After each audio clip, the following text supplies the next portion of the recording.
Salam damai dan sejahtera bagi kita semua. Video ini adalah bagian terakhir dari seluruh seri video menemukan agama yang paling benar.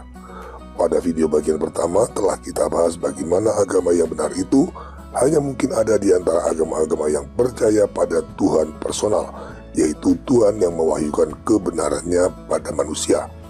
Sementara di video kedua kita bahas bagaimana di antara agama-agama yang percaya pada pewahyuan Tuhan, yaitu Yahudi, Kristen, dan Islam, hanya Kristen saja yang paling benar karena memiliki ajaran kebenaran yang utuh dan sempurna.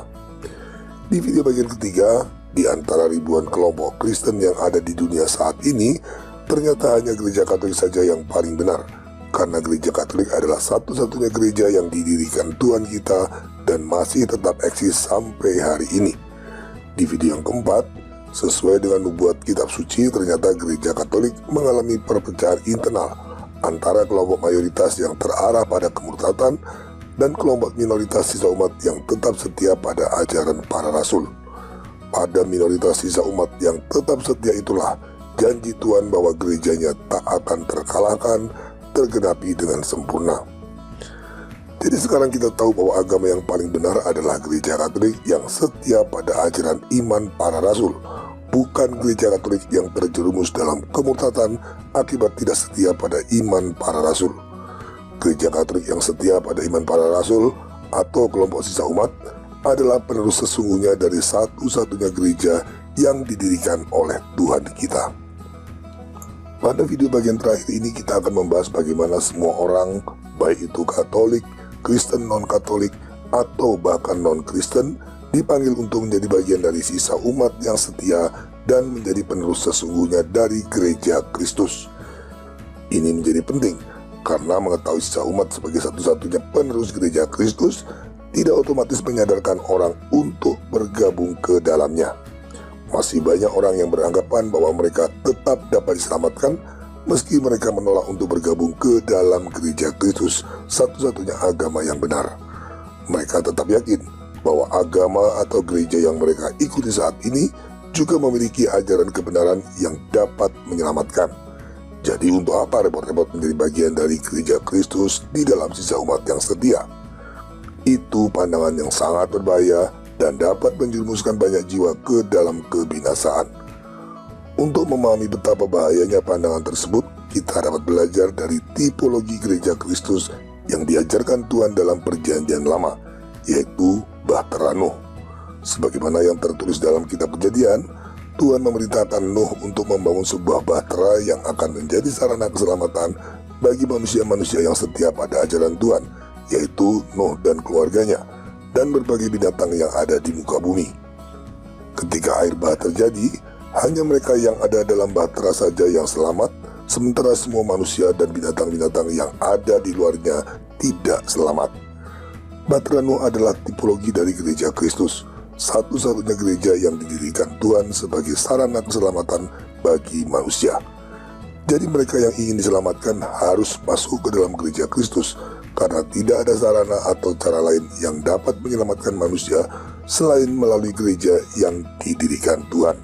Sama seperti tidak ada cara lain yang dapat digunakan manusia untuk selamat dari air bah selain masuk ke dalam bahtera Nuh. Itu sebabnya gereja mengajarkan prinsip ini. Extra ecclesia nulla salus. Tidak ada keselamatan di luar gereja. Hanya di dalam gereja Kristus saja terdapat seluruh ajaran kebenaran dan semua sarana sakramental yang dibutuhkan manusia untuk memperoleh keselamatan kekal.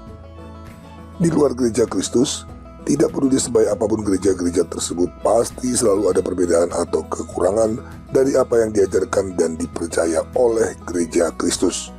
Berdasarkan ajaran Rasul Yakobus, barang siapa menolak satu bagian sama dengan menolak seluruhnya. Itu seperti yang tertulis pada surat Yakobus bab 2 ayat 10. Maka semua gereja-gereja lain tanpa kecuali tidak dapat menyelamatkan manusia, karena gereja-gereja tersebut sesungguhnya telah menolak seluruh ajaran dan sarana keselamatan yang ditawarkan Tuhan melalui gerejanya. Ini pemahaman Alkitabiah penting yang sering diabaikan oleh semua orang Kristen non-Katolik. Itu sama dengan tipologi Bahtera Nuh. Tidak peduli orang berusaha naik ke atas pohon atau puncak-puncak gunung yang tertinggi, cara-cara tersebut tidak akan menyelamatkan. Bahkan jika mereka berpegangan erat pada bahtera Nuh dari luar, juga tidak akan selamat. Karena cepat atau lambat, mereka akan jatuh dan tenggelam. Hanya dengan masuk ke dalam bahtera Nuh yang dibuat atas perintah Tuhan saja, manusia dapat diselamatkan. Tetapi harus diingat, meskipun manusia tidak dapat memperoleh keselamatan di luar gereja, Tuhan tetap dapat menyelamatkan siapapun menurut kehendaknya, termasuk jika mereka tidak ada di dalam gereja Kristus. Sebab sebagaimana yang dikatakan Tuhan kita, bagi manusia hal ini tidak mungkin, tetapi bagi Allah segala sesuatu mungkin. Injil Matius bab 19 ayat 26. Dengan menggunakan tipologi bahtera Nuh, sekalipun manusia tidak dapat menyelamatkan diri di luar bahtera Nuh, Tuhan pasti mampu menyelamatkan siapapun yang dikehendakinya dengan cara-caranya yang ajaib. Yang harus diingat, mereka diselamatkan karena kehendak dan kerahiman Tuhan, bukan karena ada sarana atau cara lain untuk selamat selain melalui bahtera Nuh. Begitu juga orang-orang yang ada di luar gereja Kristus dapat diselamatkan Tuhan bukan karena kebenaran agamanya, tetapi semata-mata karena kehendak dan kerahiman Tuhan. Jadi jangan pernah berpikir bahwa ada sarana lain untuk memperoleh keselamatan selain melalui gereja Kristus, sebagaimana yang secara implisit dinyatakan gereja konsili ketika mengadakan doa bersama semua agama, skandal berhala Pachamama, atau paus yang ikut aktif dalam ritual pagan. Sama sekali tidak ada sarana lain untuk memperoleh keselamatan selain melalui gereja. Tentang bagaimana dan siapa saja orang-orang yang diselamatkan di luar gereja Kristus, itu sama sekali bukan urusan kita. Tugas kita adalah mewartakan kepada semua orang bahwa hanya dalam gereja Kristus saja manusia dapat memperoleh keselamatan. Bagi orang-orang di luar gereja yang karena kerahiman Tuhan diselamatkan, bisa kita katakan demikian. Dengan cara dan alasan yang hanya diketahui Tuhan, mereka telah dipersatukan secara rohani ke dalam gereja Kristus untuk memperoleh keselamatan. Pandangan seperti ini tidak bertentangan dengan doktrin extra ecclesiam nullas salus. Tapi satu hal yang jelas, apabila ada orang yang mengetahui bahwa gereja Kristus adalah satu-satunya sarana yang disiapkan Tuhan bagi keselamatan, tetapi orang tersebut dengan berbagai alasan menolak masuk ke dalamnya, dia sudah pasti tidak dapat diselamatkan. Mengapa? Karena orang tersebut menolak sarana yang telah disediakan Tuhan dengan bayaran amat mahal dari kurban salibnya dan memilih sarana-sarana lain. Bagaimanakah Tuhan dapat menyelamatkan orang yang menganggap sarana keselamatan yang dipilihnya sendiri lebih baik dari gereja yang telah didirikan Tuhan? Atau bagaimanakah Tuhan dapat menyelamatkan orang yang menganggap gereja yang didirikannya adalah sia-sia karena ternyata ada banyak sarana lain yang juga dapat menyelamatkan? Jelas Tuhan tidak akan menyelamatkan orang-orang yang dengan sengaja dan sadar melawan kehendaknya. Dengan demikian, mereka yang tahu bahwa gereja Kristus sekarang ini tergenapi dalam gereja Katolik yang setia pada ajaran iman para rasul sebagai sisa umat sesuai dengan nubuat Rasul Paulus dalam surat Roma bab 11 ayat 5, punya kewajiban yang tidak dapat ditawar untuk meninggalkan agama atau gereja sebelumnya dan menjadi bagian dari sisa umatnya. Setiap orang yang siap untuk membajak tetapi menoleh ke belakang tidak layak untuk kerajaan Allah. Demikianlah sabda Tuhan dalam Injil Lukas bab 9 ayat 62. Mereka yang ingin diselamatkan di dalam gereja Kristus tetapi ragu untuk meninggalkan agama atau gerejanya yang lama tidak layak bagi Tuhan. Cara terbaik untuk menghilangkan keraguan tersebut adalah dengan melakukan metanoia atau perubahan pikiran. Sama seperti orang yang ingin menjadi kudus, pertama-tama perlu menyadari bahwa dirinya adalah orang berdosa yang harus bertobat. Demikian juga orang yang ingin memperoleh keselamatan di dalam gereja Kristus harus berani menyadari kesalahan dan kekeliruan agama atau gereja yang diikutinya. Setelah itu dengan mudah dan tanpa ragu, ia akan meninggalkan agamanya yang lama untuk masuk ke dalam gereja Kristus. Metanoia adalah langkah pertama yang harus dilakukan oleh semua orang yang ingin menjadi bagian dari gereja Kristus. Saya katakan semua orang, berarti termasuk juga orang-orang Katolik. Mengapa demikian? Karena sekalipun gereja Katolik adalah gereja yang didirikan Tuhan kita, Adanya Konsili Vatikan II telah membuat mayoritas orang Katolik jatuh dalam kesesatan konsili dan tidak lagi mengikuti ajaran para rasul. Tetapi sesuai dengan janji Tuhan, Gereja Kristus tetap ada di dalam Gereja Katolik di antara sisa umat, yaitu orang-orang Katolik yang setia pada ajaran para rasul dan menolak penyesatan Konsili Vatikan II. Maka orang-orang Katolik yang ingin menjadi bagian dari sisa umat harus melakukan metanoia. Mereka harus berani mengakui bahwa Konsili Vatikan II adalah sebuah kekeliruan yang harus ditolak agar mereka dapat setia pada ajaran iman para rasul sebagaimana yang dikehendaki Tuhan. Salah satu penyebab begitu banyak orang Katolik yang tetap percaya pada ajaran-ajaran Konsili Vatikan II meski sudah begitu banyak buah-buah buruk yang dihasilkannya adalah karena mereka hanya berpegang pada janji Tuhan tentang gerejanya yang tidak akan terkalahkan, seperti yang tertulis pada Injil Matius bab 16 ayat 18. Padahal selain janji Tuhan tersebut, ada juga nubuat kitab suci tentang kemurtatan besar, seperti yang tertulis pada Injil Lukas bab 18 ayat 8 dan surat Tesalonika yang kedua bab 2 ayat 3. Dan nubuat tentang sisa umat yang setia, seperti yang tertulis pada surat Roma bab 11 ayat 5. Tanyalah pada semua pendukung konsili, baik klerus maupun awam. Mereka pasti tidak dapat memberikan penjelasan yang memadai bagaimanakah janji Tuhan bahwa gerejanya tidak akan terkalahkan tetap dapat tergenapi, meskipun ada nubuat kitab suci yang mengatakan di akhir zaman ada kemurtatan besar. Mereka tidak akan dapat memberikan jawaban yang memadai selama mereka tetap percaya bahwa Konsili Vatikan II adalah karya Roh Kudus. Kemurtatan besar hanya mungkin terjadi apabila sebagian besar hierarki, termasuk pimpinan yang tertinggi, ikut terlibat di dalamnya. Dan kemurtatan besar yang melibatkan sebagian besar hierarki hanya mungkin terjadi jika ada ajaran kesesatan yang disisipkan ke dalam gereja. Selanjutnya, ajaran kesesatan bisa masuk ke dalam gereja jika kesesatan tersebut diklaim atau dipoles sedemikian rupa seolah-olah berasal dari Roh Kudus. Berdasarkan buah-buahnya yang buruk dan juga dari banyak tanda-tanda zaman, kita punya alasan kuat untuk percaya bahwa Konsili Vatikan II adalah ajaran kesesatan yang telah disusupkan ke dalam gereja dengan diklaim sebagai karya Roh Kudus. Pertanyaannya, bagaimana mungkin Roh Kudus membiarkan penyesatan tersebut terjadi? Sebenarnya Roh Kudus sama sekali tidak membiarkan gereja Kristus begitu saja disusupi ajaran sesat. Roh Kudus melindungi gereja Katolik dengan mencegah dokumen-dokumen Konsili Vatikan II agar tidak ditetapkan sebagai doktrin yang infalibel dan mengikat. Dengan cara demikian, dokumen-dokumen Konsili Vatikan II tidak pernah menjadi bagian dari deposit iman Katolik, sehingga penolakan terhadapnya bukan merupakan penyangkalan terhadap iman Katolik. Selain itu, Roh Kudus juga menginspirasi orang-orang seperti Monsieur Marcel Fabre untuk menolak konsili dan memilih berpegang teguh pada tradisi ajaran iman para rasul. Roh Kudus menginspirasi dan membimbing mereka untuk menjadi sisa umat yang setia. Nah, itulah gambar besar dari nubuatan kitab suci tentang gereja dan sekaligus krisis yang saat ini sedang dialami gereja. Sayangnya itulah yang gagal dipahami oleh para pendukung konsili. Akibatnya mereka masih terus berhalusinasi bahwa Konsili Vatikan II adalah karya Roh Kudus dan menolak menyangkal segala kesesatannya. Sekali lagi, cobalah tanyakan pada semua pendukung konsili, baik klerus maupun awam. Mereka semua pasti tidak dapat melihat gambar besar ini. Selanjutnya, jika orang-orang Katolik harus melakukan metanoia untuk menjadi bagian dari gereja Kristus, maka terlebih lagi semua orang yang bukan Katolik.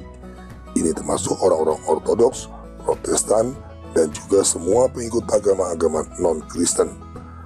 Orang-orang Ortodoks harus melakukan metanoia dengan menyadari bahwa penolakan gereja-gereja Ortodoks atas Primat Paus, penolakan terhadap penambahan kata filioque pada syahadat iman, dan penolakan terhadap semua dogma-dogma gereja Katolik adalah suatu kesalahan. Penolakan Primat Paus saja sudah membuat gereja-gereja Ortodoks tidak dapat ikut serta mewujudkan kerajaan Allah yang bersifat hierarkis monarkis. Dalam Injil Tuhan berkata, "Siapa tidak bersama aku, ia melawan aku." Injil Matius 12 ayat 3. karena gereja-gereja ortodoks yang berkarakter kolegial tidak ikut serta mewujudkan kerajaan Allah bersama Kristus, sesungguhnya mereka telah melawan Kristus. Itu jelas bukan pelanggaran kecil. Apalagi ditambah dengan banyak kekeliruan lainnya seperti penolakan mereka terhadap filioque, tidak adanya kesatuan di antara gereja-gereja ortodoks, pembenaran terhadap perceraian, pembenaran terhadap penggunaan kontrasepsi, dan sebagainya. Dengan demikian orang-orang ortodoks harus meninggalkan semua kekeliruan itu dengan bergabung dalam gereja Kristus, yaitu gereja Katolik yang setia pada iman para rasul dan menolak Konsili Vatikan II. Begitu juga orang-orang Protestan, mereka harus melakukan metanoia dengan menyadari bahwa reformasi Martin Luther yang telah membuat mereka terpisah dari gereja Katolik dan mengakibatkan mereka terus berpecahan hingga hari ini adalah sebuah kesalahan. Mereka juga telah jatuh dalam sikap melawan Kristus karena telah menolak ada bersama gerejanya. Karenanya mereka harus meninggalkan semua gagasan reformasi Martin Luther yang menyesatkan dan kembali bergabung dengan gereja Katolik yang setia pada iman para rasul. Untuk orang-orang non-Kristen, mereka juga harus melakukan metanoia dengan menyadari bahwa agama mereka yang menolak ketuhanan Yesus tidak dapat menyelamatkan. Ada banyak orang-orang non-Kristen yang sudah melakukan metanoia dengan menerima Yesus Kristus di luar gereja Katolik. Mereka lalu merasa sudah memperoleh keselamatan. Itu bisa dilihat dari banyaknya video-video kesaksian yang tersebar di YouTube atau media-media sosial lain. Sayangnya, sikap ini keliru karena metanoia yang mereka lakukan sesungguhnya belum selesai. Mereka bagikan keluar dari mulut buaya untuk masuk ke dalam mulut harimau yang sama bahayanya. Perjalanan metanoia mereka seharusnya masih harus berlanjut hingga mereka bergabung ke dalam gereja Kristus yang sesungguhnya, yaitu gereja Katolik yang setia pada ajaran iman para rasul. Demikianlah metanoia menjadi kunci penting dan langkah pertama yang harus dilakukan semua orang untuk menjadi bagian dari gereja Kristus, satu-satunya agama yang benar. Sekali lagi harus dicatat bahwa metanoia ini berlaku untuk semua orang, baik itu Katolik, Ortodoks, Protestan, atau para pengikut agama-agama non-Kristen. Masih ada satu hal sangat penting yang harus diingat untuk menjadi bagian dari sisa umat. Mari kita perhatikan perkataan Rasul Paulus. Tetapi bagaimanakah firman Allah kepadanya? Aku masih meninggalkan 7.000 orang bagiku yang tidak pernah sujud menyembah Baal. Demikian juga pada waktu ini ada tinggal suatu sisa menurut pilihan kasih karunia. Surat Roma bab 11 ayat 4-5. Yang harus kita sadari di sini adalah bahwa menjadi sisa umat bukanlah semata-mata keinginan dan upaya kita, tetapi terutama dan pertama-tama karena kehendak Tuhan berdasarkan kasih karunia-Nya.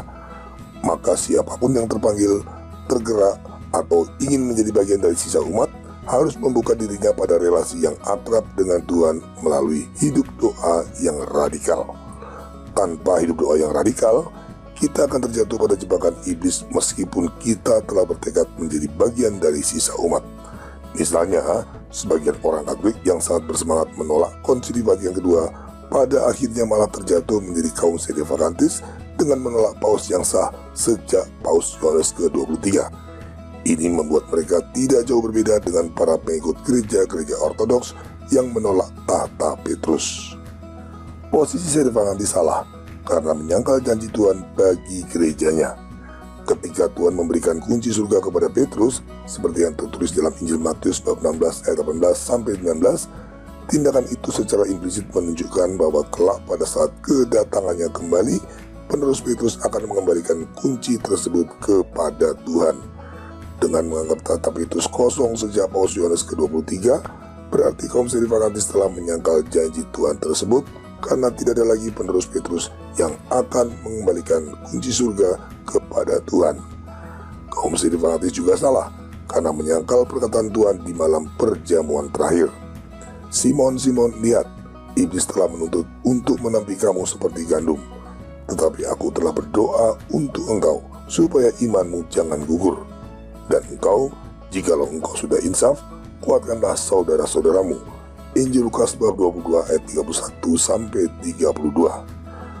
Tuhan sendiri sudah menubuatkan bahwa Petrus akan jatuh dalam godaan iblis, namun bagaimanapun imannya tidak akan gugur. Pada akhirnya Petrus akan menyadari kesalahannya dan dia akan menguatkan kembali saudara-saudaranya yang lain. Artinya, memang akan ada beberapa paus yang jatuh dalam kesesatan, tetapi tidak sampai membuat mereka kehilangan status sebagai penerus tahta Petrus. Kondisi seperti itu sudah pernah terjadi dalam sejarah gereja, ketika Paus Honorius yang jatuh dalam kesesatan monotenetisme tetap diakui sebagai paus yang sah hingga akhir hidupnya. Selanjutnya perkataan Tuhan bahwa Petrus akan terjatuh tetapi kemudian insaf kembali dapat kita artikan demikian. Setelah periode beberapa paus yang jatuh dalam kesesatan seperti yang terjadi setelah Konsili Vatikan kedua, akan ada paus yang menyadari kekeliruan para paus sebelumnya.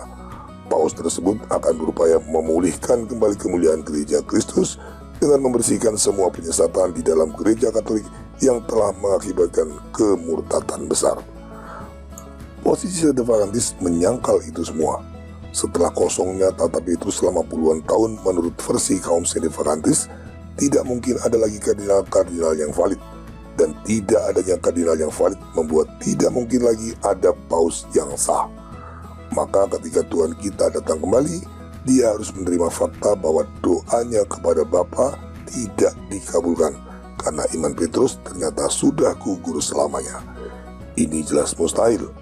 Maka posisi Sedevacantis adalah posisi yang keliru dan harus kita hindari. Posisi sisa umat yang benar adalah mengambil tipologi bangsa Israel yang ada dalam masa pembuangan Babel sebagaimana sudah dijelaskan dalam video sebelumnya. Posisi tersebut mewajibkan kita untuk tetap mengakui paus serta hierarki yang sah, sama seperti Daniel dan kawan-kawannya yang tetap mengakui dan mengabdi pada raja-raja Babel. Apapun yang terjadi, kita tetap mengakui paus dan hierarki yang sah, hingga akhirnya Tuhan kembali menganugerahkan kita seorang paus yang suci yang akan memulihkan segala sesuatu di dalam Kristus. Sama seperti Daniel dan kawan-kawannya yang tetap mengabdi pada raja-raja Babel sampai bangsa Israel akhirnya dibebaskan dan kembali dari pembuangan Babel. Untuk menjadi sisa umat yang setia dalam situasi pembuangan Babel yang kita alami saat ini, kita tidak dapat melakukannya dengan kekuatan kita sendiri. Kita mutlak membutuhkan pertolongan Tuhan melalui hidup doa yang radikal. Itu sebabnya channel Crusader Network tidak hanya lantang menyuarakan sikap menentang Konsili Vatikan kedua dan ajakan untuk kembali setia pada ajaran para rasul. Kita juga secara aktif dan konsisten selalu mendorong hidup doa yang radikal. Ingatlah bahwa penyesatan iblis itu begitu kuat, sehingga orang-orang terpilih seperti para paus dan banyak anggota hierarki lain dapat terjatuh dalam kesesatan Konsili Vatikan kedua yang dirancang iblis. Maka tanpa hidup doa yang radikal, kita semua juga akan terjatuh dan gagal menjadi bagian dari sisa umat yang setia.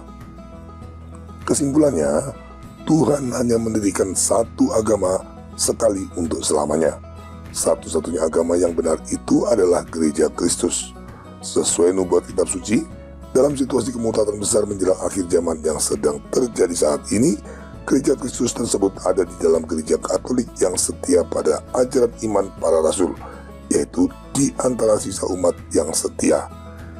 Jika kita asumsikan di dunia ada 10.000 agama, maka hanya ada satu agama yang benar, sedangkan 9.999 agama lainnya bukanlah agama yang benar. Jadi praktis hampir semua orang di dunia sekarang ini tergabung di dalam agama-agama yang tidak akan menyelamatkan mereka. Lalu bagaimana kita dapat menjadi bagian dari gereja Kristus yang didirikan Tuhan demi keselamatan kita? Sama seperti pertobatan adalah langkah awal dalam perjalanan manusia untuk meraih kekudusan, begitu juga metanoia adalah langkah awal bagi semua orang untuk menjadi bagian dari gereja Kristus. Yang dimaksud dengan metanoia dalam konteks ini adalah menyadari kekeliruan dan kekurangan yang ada di dalam agama yang kita ikuti. Hanya dengan mengakui kekeliruan yang ada di dalam agama yang kita ikuti, maka kita dapat meninggalkannya tanpa keraguan untuk menjadi bagian dari gereja Kristus yang satu, kudus, katolik, dan apostolik. Metanoia ini berlaku bagi semua agama, baik Katolik, Ortodoks, Protestan, maupun agama-agama non-Kristen.